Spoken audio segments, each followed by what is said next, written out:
এই বাইকটার আজকে কাজ হবে। এই বাইকটার একটু ক্লাচ প্লেট ডাউন হয়ে গেছে, তো বাইকটার আজকে কাজ হবে। এই বাইকটার নাম বলার দরকার নেই, কারণ এই বাইকটা সবের ড্রিম বাইক, তোমরা তো জানোই। গাড়িটা খোলা হয়ে গেছে, তো একটা গাড়ির সিট কভার লাগাচ্ছে এখানে, আর একটা গাড়ি এখানটায় ধুলাই হলো, আর একটা গাড়ি চলে আসছে। তো এই গাড়িটা পুরো সার্ভিসিং হবে, একদম অল সার্ভিসিং। এটা পুরো আমার খুলতে লেগেছে, দেখো হেল্পার।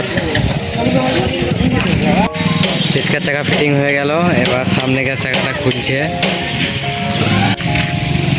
গাড়িটা সার্ভিসিং কমপ্লিট হয়ে গেল, এবার খালি মোবিল বলে সার্ভিসিং কমপ্লিট হয়ে যাবে, তারপরে গাড়িটা ধুলাই করে দেবো। সব কমপ্লিট হয়ে গেল, এবার শুধু ধুলাই করছে, ধুলাই পর গাড়িটা সব কমপ্লিট হয়ে যাবে। লিফট করছি, পালিশ করার পর গাড়িটাকে মুছে দেবো। তো এই গাড়িটা সার্ভিসিং কমপ্লিট হয়ে গেল।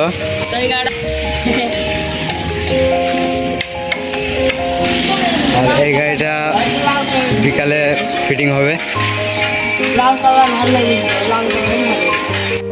ফাইনালি গাইস, গ্যারেজে যত কাজ ছিল সব কমপ্লিট করে দিয়েছি, তোমরা শুধু দেখো। আর গ্যারেজে একটাও কাজ নেই, গাড়িটা কমপ্লিট হয়ে গেছে। শুধু এই R15টা ক্লাচ প্লেট সাইড ফিটিং করতে হবে। তো এই R15টা বিকালতে এসে ক্লাচ প্লেট সাইড ফিটিং করব। এই গাড়িটা বলেছিলাম কি বিকালে ফিটিং করবে, তাই এই গাড়িটা বিকালে ফিটিং করবে না, এখনই ফিটিং করে দিচ্ছে, কারণ মাল নিয়ে চলে আসছে বাজার থেকে, তাই এখন ফিটিং করে দিচ্ছে আমাদের মিস্ত্রি। গাড়িটা ফিটিং হয়ে গেল, আমরা সবাই বাড়ি চলে যাচ্ছি। গাড়িটা হচ্ছে আমাদের গ্রামের একটা গাড়ি, আমরা